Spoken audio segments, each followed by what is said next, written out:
When is a note not a note? When it's a ghost. Sorry, came over all dad joke there for a moment. So, what is a ghost note? I think we need to ask our friend Mr. Stubblefield to explain this one to us. Mr. Funky Drummer himself. That's what you call that's what they call the ghost note.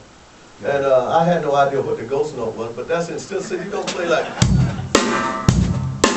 that's normal, that's the straight beat, and you're gonna add to it.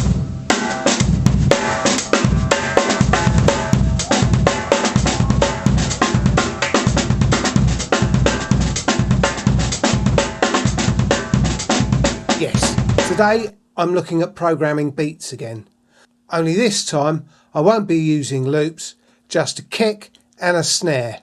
But first I'd like to tell you a little bit about how I discovered this technique. When I first started programming beats, I didn't have a sampler at all. All I had was my faithful old TR626, which you can see in the first video that I ever uploaded to this channel.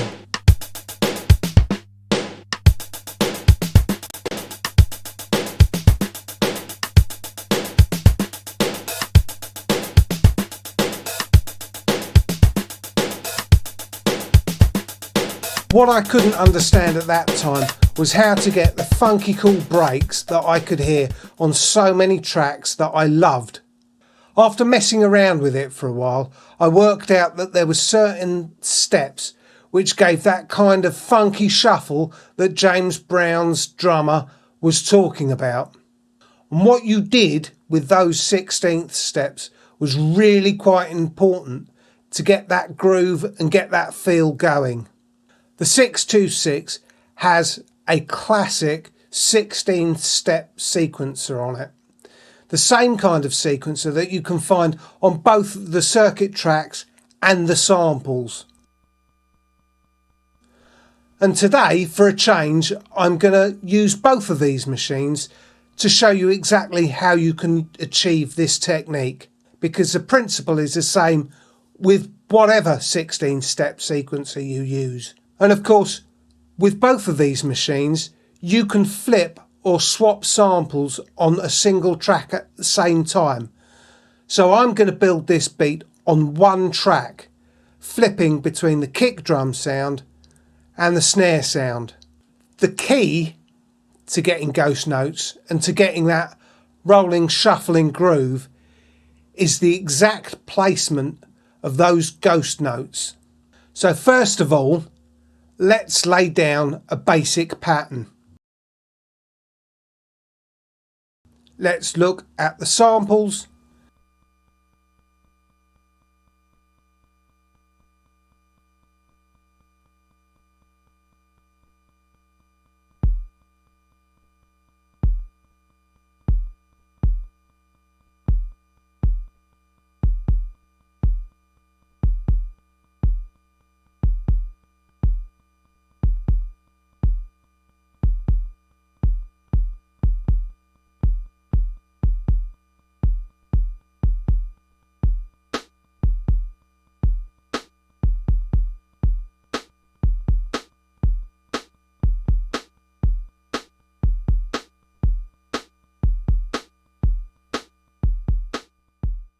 And let's look at the tracks.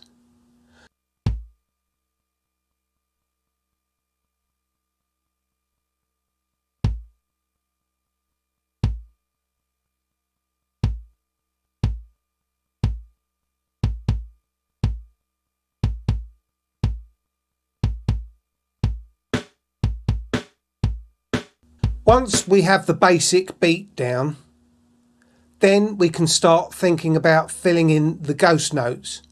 And this is where the magic starts to happen. The funky shuffle ghost notes are placed either side of the first beat and the third beat. So that would be steps 2, 8, 10 and 16.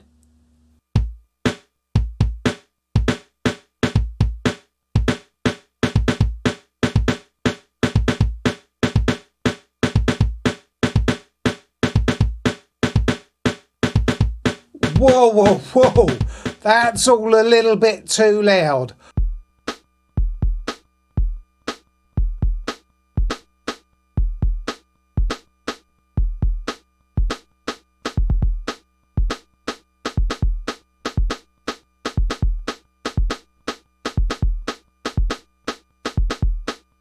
I don't really want them to all be the same level. That's a bit too rock for me, and what I want is something that's got that funky shuffling groove to it. I want them to be ghost notes, and as the name implies, I want them to be fleeting and flashing past, not charging in, bringing the apocalypse with them. So, to bring the temperature down just a little bit, I reduce the velocity. In that way, the ghost notes skitter past, almost gently, just giving a hint of snare as they go.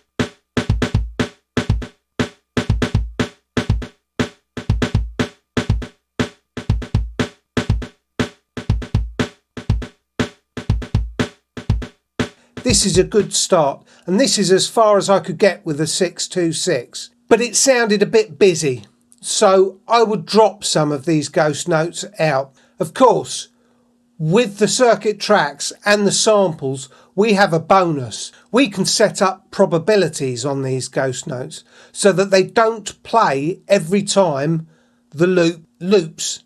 Each of the ghost notes can have a different probability. So if you wanted to emphasize the shuffle in the middle of the bar, then you could place a higher probability on the beats at step 8 and step 10. If you wanted a little kick up at the end to be heard more frequently, then you could put more emphasis on the 16th step.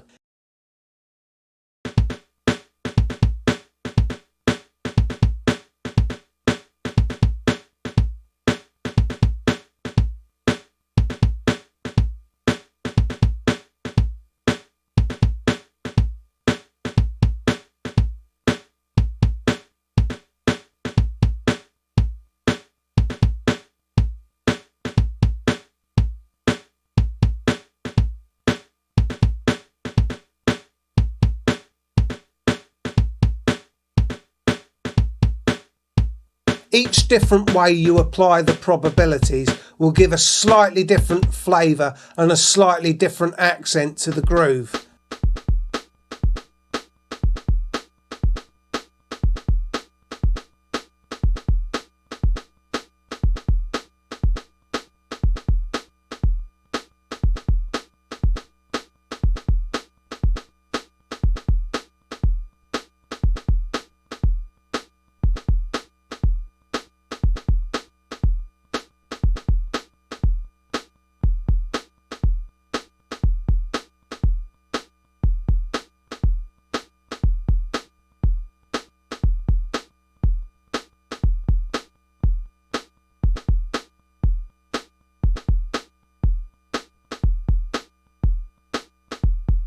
And that's it. It's that easy.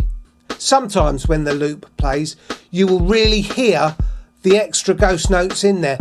And sometimes you will just be aware of their absence. And very, very occasionally, your brain will fill it in. So it's even more like another layer of velocity on those snare hits. Whatever way it works and whatever way it comes across, it sounds a hell of a lot more natural than a rigid locked in time, and more like a funky drummer is just jamming out a groove. The main elements are solid, and that keeps everything toasting along beautifully. And the ghost notes just skitter past to give it that extra spice and flavour to it. And you don't just have to put ghost notes on snares, you can also put ghost notes on kick drums as well. So there it is, a funky shuffling beat just using kicks and snares. If you've made it this far, I think you need to give this video a thumbs up, and then other people might find it too. You owe it to yourself to subscribe as well, because you obviously like half-assed tutorials and other random music nonsense. And remember, as they say at the Sirius Cybernetics Corporation, share and enjoy. Bye kids!